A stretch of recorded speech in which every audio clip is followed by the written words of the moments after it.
All right, so you're going for that Structural Ironwork Supervisor position. That's awesome. We're diving deep into RoleCatcher's resources today to help you absolutely crush that interview. Think of this deep dive as your secret weapon. Yeah. What's really cool is RoleCatcher offers all these tools for free. Career guides, interview guides, you name it. Wow. And for that extra edge, they even have AI features you can unlock. So it's like having an all-star team in your corner. Yeah. Before we get into all that, though, let's get a handle on what a Structural Ironwork Supervisor actually does day to day. Okay. So, imagine a massive construction site, bustling with activity. You're the one orchestrating all the ironworkers, making sure everything runs smoothly and safely. Right. You're the problem solver, the leader, and the safety champion, all rolled into one. That's a lot of responsibility. RoleCatcher's guide says that you're overseeing the daily operations of the ironworkers, managing task allocation, resolving on-site issues. But it sounds like there's so much more to it than that. Exactly, and that's what we're here to unpack. This role is your ticket to a dynamic career. The construction industry is booming, which means more opportunities for skilled supervisors like you. That's great to hear. But let's be realistic. It's not all smooth sailing. What about the downsides? Well, long hours, tough conditions, and the pressure of keeping everyone safe, that definitely comes with the territory, but the rewards can be worth it. Think about the satisfaction of seeing these impressive structures rise from the ground up. Yeah. Plus, high earning potential and job security. Those are major perks. Those are great perks. Okay, so we've set the stage. Now let's dive into those interview questions. RoleCatcher provides some great examples, and we're going to break them down one by one, giving those insider tips on what those interviewers really want to hear. All right, sounds good. Remember, these questions are your chance to really shine. It's not just about giving the right answer. It's about showcasing your experience, your problem-solving skills, and your passion for this industry. I love that. Okay, so let's tackle the first one. What experience do you have in the field of structural ironwork? Seems pretty straightforward, but I bet there's more to it than meets the eye. Definitely. They're not just looking for a list of your previous jobs. They want to see your passion, your hands-on experience, and your ability to handle complex projects. This is where you highlight those impressive structures you've worked on, the challenges you've overcome, and any innovative techniques you've used. So instead of saying, I worked on a bridge, I should say something like, I played a key role in the construction of the XYZ bridge, leading a team of 10 ironworkers, and implementing a new welding method that saved time and resources. Now you're talking, you've added those specific details, showcased your leadership, and highlighted your impact on the project. I like it. That's a great tip. Now, what if they follow up with something like, tell me about a time you had to solve a complex problem on a construction site? I feel like every day on a construction site presents a new challenge. Absolutely. This is where you really show off those problem-solving skills. Choose a specific situation that demonstrates your ability to think critically and act decisively under pressure. Maybe a delivery was delayed, weather conditions threw a wrench in the plans, or a design change required quick thinking. Okay. So it's important to not just describe the problem, but also walk them through my thought process. Right. How did I assess the situation? What options did I consider? And what steps did I take to resolve the issue? Exactly. And don't be afraid to share what you learned from that experience, even if the outcome wasn't perfect. Right. Okay. Let's move on to question number 3. How do you ensure that safety protocols are followed on a job site? Safety is obviously paramount in this field. But how do you answer this in a way that really stands out? It's not enough to simply say, I follow the rules. You need to demonstrate a genuine commitment to safety and a proactive approach to creating that safe work environment. Think about specific examples of how you've gone above and beyond. Did you implement additional safety measures? Did you ever stop work to address a concern, even if it meant delaying the project? So it's about showing that you're a true leader who prioritizes safety above all else. Precisely. Remember, they're looking for someone who will be a champion for safety, someone who will inspire their team to embrace a culture of safety. I see. Okay, that makes perfect sense. Now let's talk about those inevitable personality clashes. Question 4 asks, how do you handle conflicts or disputes among team members? Construction sites can be pretty intense environments, so I imagine conflict resolution is a pretty key skill. You're absolutely right. They want to see that you can handle these situations calmly, fairly, and effectively. Think about a specific instance where you had to mediate a conflict between team members. How did you approach the situation? What steps did you take to understand each person's perspective? And how did you guide them towards a resolution? So it's about mediator. not a judge. Exactly. And remember, it's not about assigning blame. It's about finding a solution that allows everyone to move forward and work together productively. I got it. Okay, now speaking of working together, question number 5 gets into teamwork. How do you motivate your team members to work collaboratively and efficiently? This one feels like it requires some serious leadership skills. It definitely does. And it goes beyond just giving orders. Think about how you foster a sense of teamwork and shared goals. Do you recognize individual contributions? Do you celebrate successes as a team? How do you create a positive and supportive work environment? So it's about creating a culture where everyone feels valued, respected, and motivated to do their best work. That's the idea. Now, remember how we talked about RoleCatcher's AI features? This is where they can really come in handy. Yeah. Their AI can help you tailor your answers to these questions, highlighting the specific skills and experience that are most relevant to the job that you're applying for. Oh, wow. That's incredible. It's like having a personalized interview coach in your pocket. Exactly. And it's not just about content. It can also analyze your delivery, helping you refine your tone of voice and body language for maximum impact. That's amazing. Okay, we've covered a lot of ground already. But before we move on to the next set of questions, I think it's important to take a step back and talk about career progression. RoleCatcher's Career Guide actually provides examples of what a typical entry-level, junior, and senior structural ironwork supervisor would do. Yeah, that's a great point. It's important to think about where you fit into those stages. Okay. Are you just starting out? Or do you have years of experience under your belt? This will help you tailor your answers and showcase your potential for growth. That's a great reminder. It's not just about landing the job. It's about thinking long-term and positioning yourself for a successful career. Absolutely.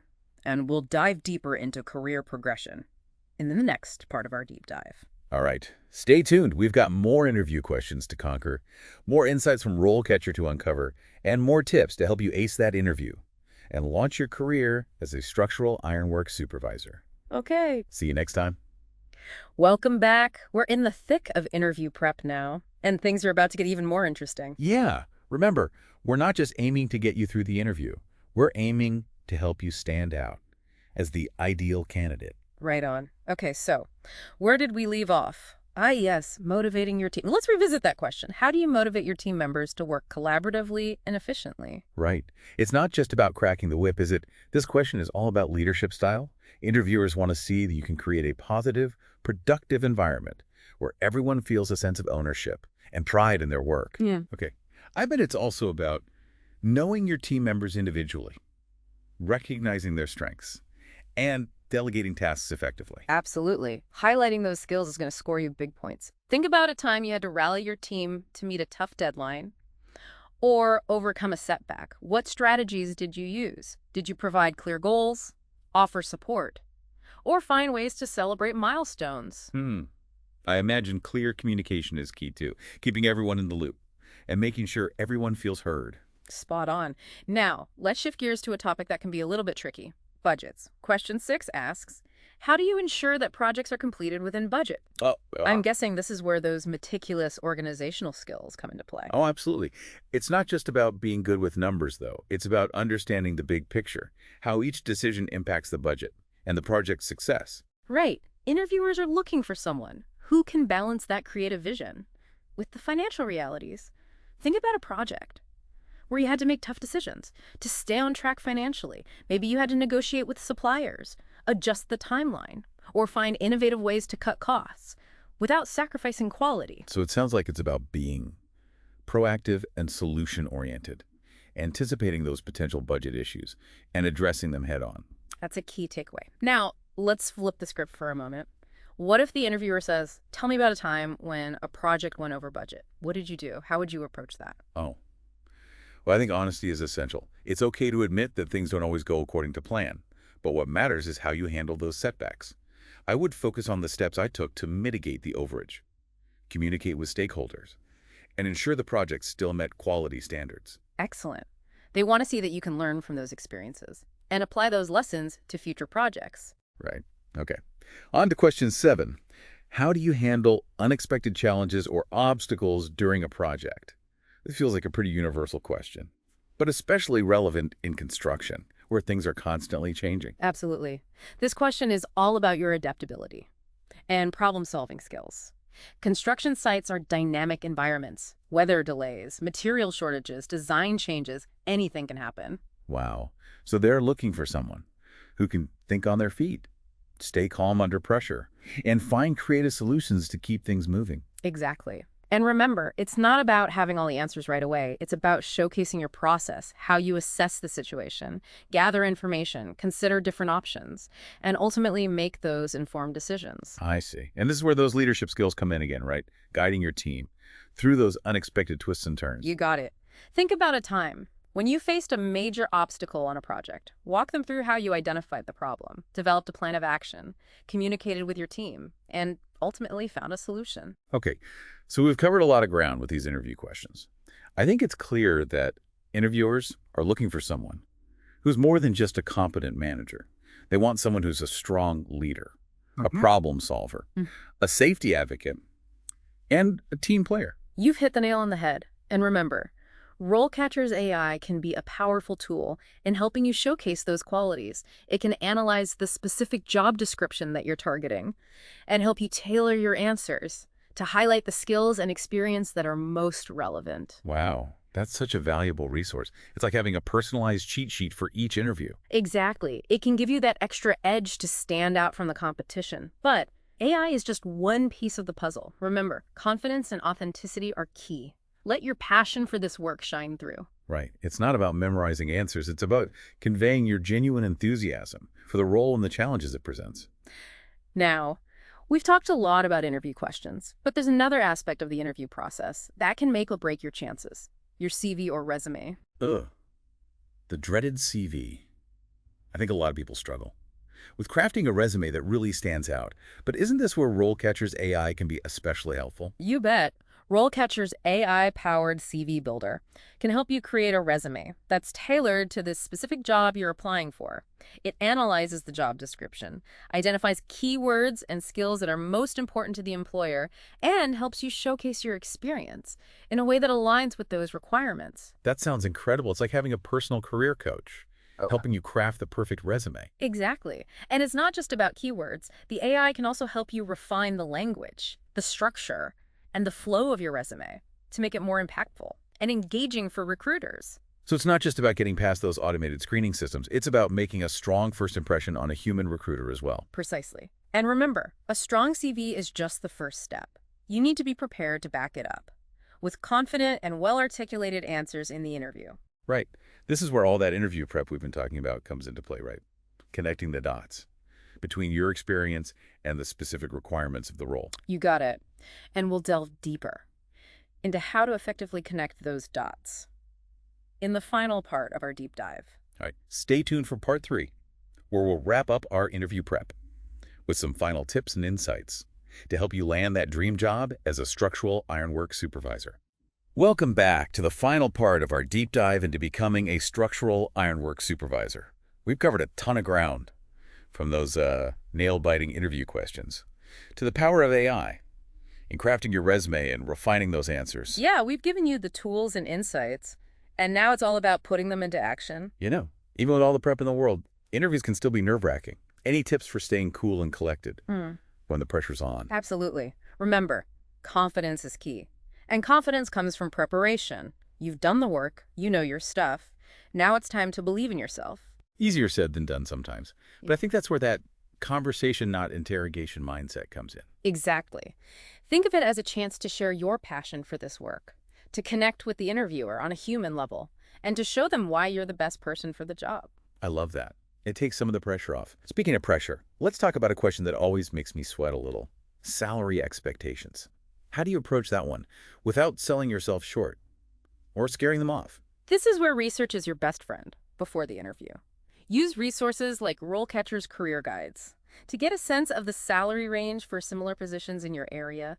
Consider your experience, your qualifications, and the value that you bring to the table. So it's about knowing your worth, but also being realistic about the market. Exactly. And remember, salary isn't everything. Think about the overall compensation package, including benefits, opportunities for professional development, and work-life balance. Yeah, it's about finding the right fit. A company that values your skills and invests in your growth. Now, before we wrap up, I want to emphasize one crucial aspect of the interview process that often gets overlooked: asking thoughtful questions. Oh, right. It's a two-way street. It's not just about them interviewing you. It's also about you interviewing them. Exactly. Asking insightful questions demonstrates your genuine interest in the company, the role, and the team that you'd be joining. It shows that you're thinking critically and that you're not just looking for any job. You're looking for the right opportunity. So what kind of questions should I be asking? Think about questions that delve deeper into the company culture, the team dynamics, the opportunities for growth, and the challenges of the role. For example, you could ask about the company's commitment to safety, their approach to professional development, or their vision for the future of the company. Those are great examples. It's about showing that you've done your homework and that you're genuinely invested in finding the right fit. And remember, the questions you ask can reveal just as much about you as the answers you give. So choose your questions carefully and thoughtfully. This has been such an incredible deep dive. We've covered so much ground, from those nail-biting interview questions to the power of AI in crafting your resume and refining your answers. We've given you the tools, the insights, and the confidence to go out there and crush that interview. Remember, the job search process can be a roller coaster ride, but with the right preparation and mindset, you can navigate those ups and downs and land that dream job. And RoleCatcher is there every step of the way, providing the resources, the guidance,